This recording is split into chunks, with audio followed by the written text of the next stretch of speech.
अच्छा तो फिर स्टूडेंट, आज हम करेंगे चैप्टर नंबर 1, जिसका नाम है केमिकल रिएक्शंस एंड इक्वेशंस। तो फिर ठीक है, चलो हम स्टार्ट करते हैं। Consider the following situations of daily life and think what happen when. कि जो नीचे सिचुएशन दी गई है हमें, जो हमारी डेली लाइफ में काम आती है, अगर वे हो तो क्या होता। तो ठीक है, पहली सिचुएशंस है milk is left at room temperature during summer. कि अगर हम समर के महीने में मिल्क को रूम टेम्परेचर पर रख दें, यानी उसे फ्रिज को छोड़कर रूम टेम्परेचर पर रख दें, तो क्या होगा। तो आप सभी को पता है क्या होगा। दूसरा फिर है एन आयरन तवा pan nail is left exposed to humid atmosphere. कि अगर हम आयरन का तवा हो या पेन हो या कोई भी चीज़ हो आयरन की, अगर हम उसे ह्यूमिड टेम्परेचर मतलब वो टेम्परेचर जिसमें नमी हो, यानी अगर हम उसे नमी वाले टेम्परेचर में रख दें तो क्या होगा। तीसरा है ग्रेप्स गेट फर्मेंटेड। कि अगर ग्रेप्स फर्मेंटेड हो गए तो क्या होगा। Food is cooked. अगर हम खाने को पकाएंगे तो क्या होगा।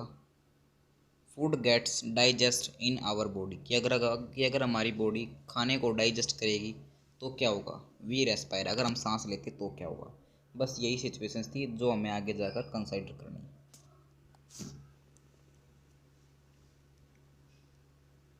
तो फिर आगे हम पढ़ते हैं फिर से। In all the above situations the nature and identify the initial substances somewhat change. इसमें बताया गया है कि जो जितने भी ये चेंजेस हुए हैं ना, ये ऊपर जितने भी चीज़ बताई गई है, इनमें चेंज हो रहा है कुछ ना कुछ, चाहे फिजिकल चेंज हो या केमिकल चेंज हो। We have already learn about physical and chemical change of matter in our previous classes. कि हमने अपने जो फिजिकल और केमिकल चेंज है वे अपनी पिछली क्लासों में पढ़ा है। Whenever a chemical change occurs we can say that the chemical reactions has take place. कि अगर इन्होंने कहा कि अगर कहीं पर भी केमिकल चेंज होगा ना, तो समझ लेना कि वहाँ पर केमिकल रिएक्शन हुई है, क्योंकि केमिकल रिएक्शंस के बिना केमिकल चेंज नहीं हो सकता। You may perhaps be wondered as to what is actually mean by a chemical reactions। कि जो इस चैप्टर का जो एक्चुअली मतलब है ना कि केमिकल रिएक्शन क्या होता है, वो हम इस चैप्टर में पढ़ेंगे। How do we come to know that a chemical reactions has take place। let us perform in some activities to find the answer these questions। कि जो ये केमिकल रिएक्शंस है इसके बारे में हम पूरी जानकारी लेंगे अलग अलग जो एक्टिविटी होगी चैप्टर में उनसे। तो अब आगे देखते हैं। तो फिर अब देखिए, इसमें एक एक्टिविटी है, वो एक्टिविटी क्या है कि हमने एक मैग्नीशियम रिबन लेना है। जैसे कि ये देखिए, एक मैग्नीशियम रिबन है, इस पूरे इसमें कहा गया है कि हमें 2 सेंटीमीटर का एक मैग्नीशियम रिबन ले रहा है और 2 से 3 सेंटीमीटर तक का, और फिर उसे सैंड पेपर से साफ़ करना है। और फिर सैंड पेपर साफ़ करने के बाद फिर उसे टंग्स टंग्स होते हैं जो ये लोग, ये है ना, इसे टंग्स कहते हैं, इससे उसको हमें पकड़ना है और बर्नर से उसको हीट करना है। तो फिर क्या होगा। तो फिर ठीक है, ये देखिए हमने ये मैग्नीशियम रिबन यहाँ से बर्न किया, ये बर्नर है। तो यहाँ पर एक चीज़ आई है, ये वाइट वाइट पाउडर, इसे हम कहते हैं मैग्नीशियम ऑक्साइड। ये कैसे मिलता है, जब हम मैग्नीशियम को हीट देते हैं तो फिर ये पाउडर नीचे आता है। और जो ये प्लेट है इसे हम केमिस्ट्री में कहते हैं, देखो जो ये वाली प्लेट है, ये जो प्लेट है वाइट वाइट, इसे हम कहते हैं वॉच ग्लास। अच्छा तो फिर अब ये हो चुका। अब देखिए यहाँ पर नीचे क्या लिखा है, burning of the magnesium ribbon in air and collection magnesium oxide in water in watch glass. कि जो अगर हमने मैग्नीशियम रिबन को बर्न किया एयर के प्रेजेंस में, तो हमें क्या मिला, मैग्नीशियम ऑक्साइड मिला, जो कि वॉच ग्लास में है। ये है वॉच ग्लास में मैग्नीशियम ऑक्साइड वाइट पाउडर। तो अब हम चलते हैं नेक्स्ट पेज पर। We must have observed that magnesium ribbon burn with dazzling white flame and changes into white powder।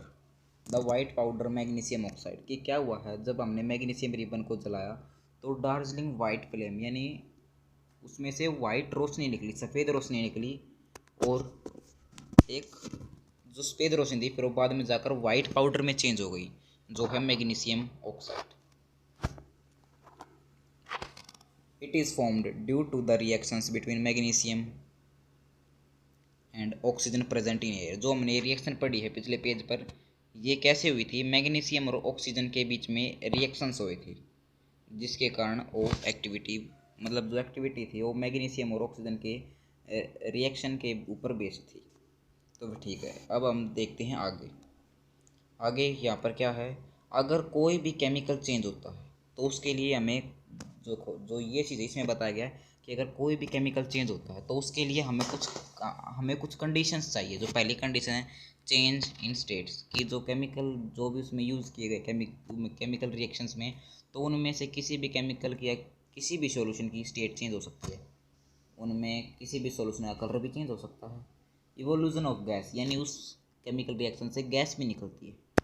Change in temperature, और कई कई ऐसी रिएक्शंस होती है जिनमें टेम्परेचर चेंज होता है, यानी रिएक्शन करने के बाद बहुत सारी हीट निकलती है।